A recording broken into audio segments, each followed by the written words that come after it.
Let's talk Women Talk. Hi, I'm Sher-Li.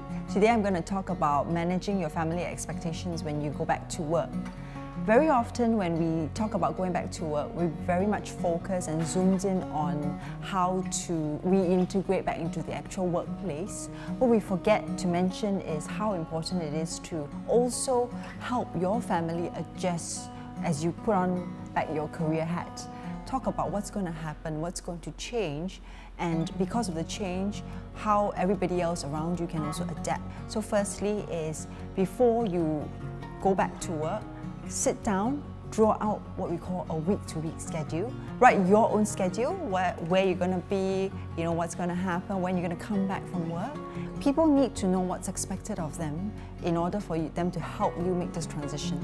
Second thing is what we call the emergency schedule.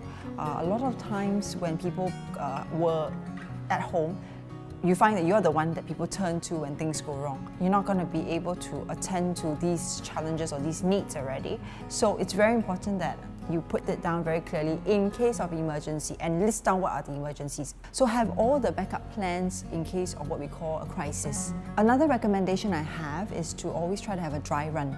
This sounds really funny because you think, what dry run do I need, right? So I suggest that taking your kids through where you're going to be at work. Show them the office on a weekend before you start work. Tell them mommy's going to be here from Monday to Friday. I'll be here from 9 to 6. So between this time when you call me, I'm somewhere in this building, I may not be able to take up your call.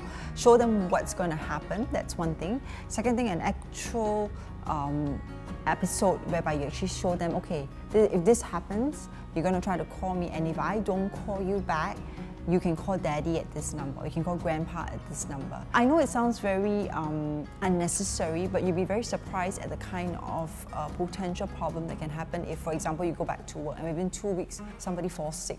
And then suddenly you feel like, oh, this does not work out. But actually it's not the case. Then another thing that you might also want to do is what we call after the dry run.